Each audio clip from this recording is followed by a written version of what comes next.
అందరికీ నమస్కారం అండి. ఈరోజు మనం చందమామ కథల పుస్తకంలోని ఎన్ శివనాగేశ్వరరావు గారు రచించిన అత్తా కోడలు అనే కథ గురించి చెప్పుకుందాం.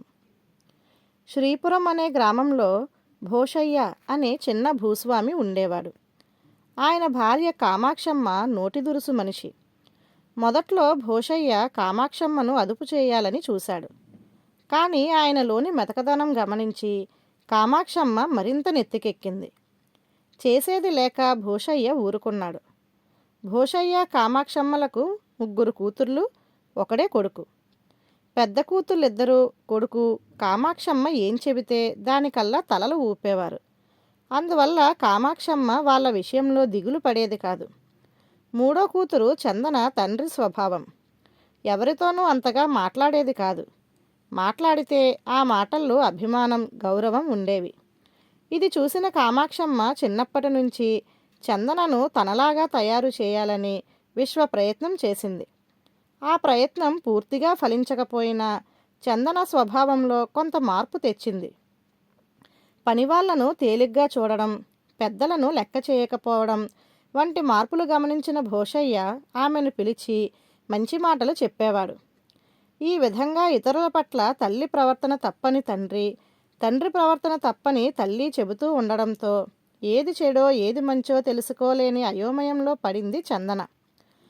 చందన యుక్త వయసుకు రాగానే తండ్రి భోషయ్య ప్రమేయం ఏమీ లేకుండా కామాక్షమ్మ ఆమెకు కేశవుడనే యువకుడితో పెళ్లి సంబంధం నిశ్చయం చేసింది. కేశవుడు బాగా చదువుకున్నవాడు. దివాణంలో ఉద్యోగం. తండ్రి లేడు. తల్లి, ఒక చెల్లెలు మాత్రం ఉన్నారు. చెల్లెలకు పెళ్ళయి వేరే ఊరిలో ఉంటున్నది. కేశవుడికి ఆస్తి పెద్దగా లేకపోయినా ఏ బాదరబందీలు లేవని, కూతురు సుఖపడుతుందని భావించింది కామాక్షమ్మ. ఒకరోజు చందన స్నేహితురాలు విమల కామాక్షమ్మ ఇంటికి వచ్చింది. విమలకు పెళ్ళయి ఏడాదైంది. చందన, విమల మాట్లాడుకుంటుంటే మధ్యలో కామాక్షమ్మ కల్పించుకొని విమలను, ఏమ్మా, ఎలా ఉంది నీ కాపురం అని అడిగింది. విమల బాగానే ఉంది అన్న కామాక్షమ్మ ఊరుకోక ప్రశ్న మీద ప్రశ్న వేసి తనకు కావలసిన విషయం రాబట్టింది. విమల అత్తగారు కొంచెం కోపిష్టి మనిషి. కోడలు ఏం చేసినా ఆవిడకు నచ్చదు. ఇది విమలకు బాధ కలిగించేది. అయినా అత్తగారికి అనుకూలంగా ప్రవర్తించాలని ఆమె చెప్పినట్లు చేసేది. అయినా ఆమెకు సంతృప్తి కలిగేది కాదు. విమల భర్తతో కష్టం చెప్పుకుంటే అమ్మ చెప్పినట్లు నడుచుకో అని సలహా ఇచ్చేవాడే కానీ ఆమె బాధల విషయం పట్టించుకునేవాడు కాదు. ఇది విన్న కామాక్షమ్మ విమలతో, అత్తవారింట ఆడపిల్ల గడుసుతనంతో వ్యవహరించాలే గాని అణిగిమణిగి ఉంటే ఇలాగే ఉంటాయి పాట్లు అని పెద్దగా దీర్ఘం తీసింది. కొంతసేపు అయ్యాక విమల వెళ్ళిపోయింది. అప్పుడు కామాక్షమ్మ చందనతో, నీ స్నేహితురాలు చెప్పింది విన్నావుగా, రేపు పెళ్ళయి అత్తవారింటికి వెళ్ళాక నీ అత్త చెప్పిన దానికెల్లా గంగిరెద్దులా తల ఊపకు. అత్తను అదుపులో పెట్టు. అప్పుడే నీ కాపురం సవ్యంగా ఉంటుంది. అలా కానప్పుడు నీ కాపురం విమల కాపురంలాగే తగలడుతుంది అని చెప్పింది. ఈ మాటలు చందన హృదయంలో హత్తుకున్నాయి. చందన పెళ్ళి కేశవుడితో ఘనంగా జరిగింది. చందన అత్తగారు పార్వతమ్మ చాలా శాంత స్వభావురాలు. అందరితో మంచిగా మసులుకునేది. అయితే ఎదుటివాళ్ళు తప్పు చేస్తే మాత్రం ఆమె సహించేది కాదు. చందన కాపురానికి వచ్చిన రోజున చీకటి పడేవేళ పార్వతమ్మ వంటగదిలో ఉండి, చందన, దీపం వెలిగించు అని కేక వేసింది. అయినా చందన దీపం వెలిగించలేదు.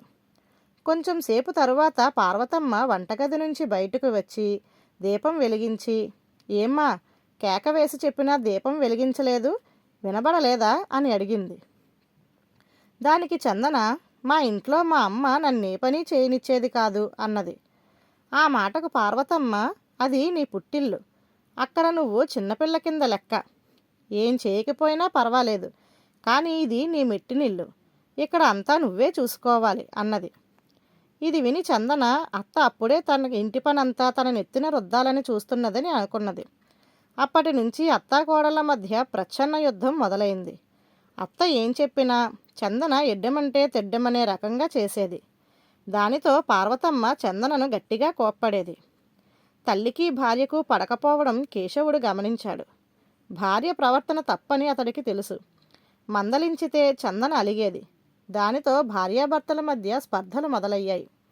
అటువంటి పరిస్థితులలో చందన స్నేహితురాలు విమల తన స్నేహితురాలి అత్తింటి కాపురం ఎలా నడుస్తున్నదో చూసి పలకరించి పోదామని వచ్చింది.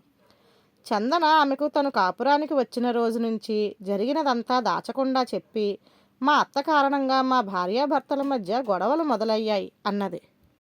విమల ఎక్కడా లేని ఆశ్చర్యంతో ముక్కు మీద వేలేసుకొని, అయ్యో చందన, నువ్వెంత అమాయకురాలివే. నువ్వు చెప్పిన దాన్ని బట్టి చూస్తుంటే మీ అత్త వంటి ఉత్తమురాలు దొరకడం నీ అదృష్టం.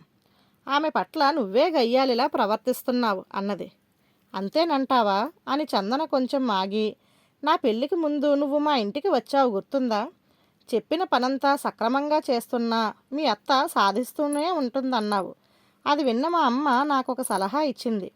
అత్త చెప్పిన దానికంతకు గంగిరెద్దులా తల ఊపవద్దని, ఆవిడ్ని అదుపులో పెట్టాలని అన్నది. ఆ సూత్రం అమలు చేస్తున్నాను అన్నది. దీనికి విమల మరింతగా ఆశ్చర్యపోతూ, మా అత్తకు మీ అత్తకు పొంతనే లేదు. పుట్టింటి సంగతి, మీ అమ్మ అనాలోచితంగా ఇచ్చిన సలహాలు మరిచిపో. కోరి కాపురాన్ని ఒడిదుడుకుల పాలు చేసుకోకు అని కొంతసేపు స్నేహితురాలికి అత్తింట ప్రవర్తించవలసిన తీరు గురించి చెప్పవలసినదంతా చెప్పింది.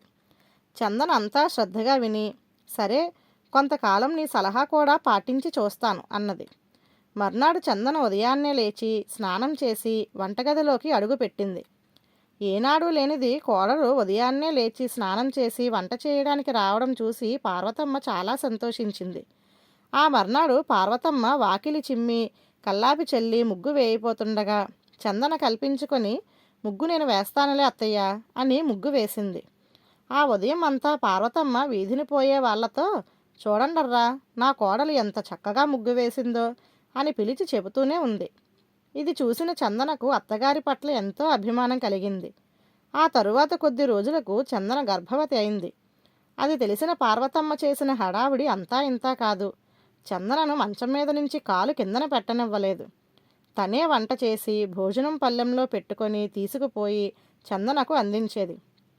చందన ఒకనాడు హాస్యమాడుతూ, అత్తయ్య, చూడబోతే తినడం కష్టమని మీరే తినిపించేలా ఉన్నారే అన్నది. ఆ మాటకు పార్వతమ్మ చిన్నగా నవ్వుకొని, అవునే చందన, నీలాంటి మంచి కోడలు దొరికితే ఏ అత్తైనా ఆ పని చేసి తీరుతుంది అన్నది. ధన్యవాదాలు.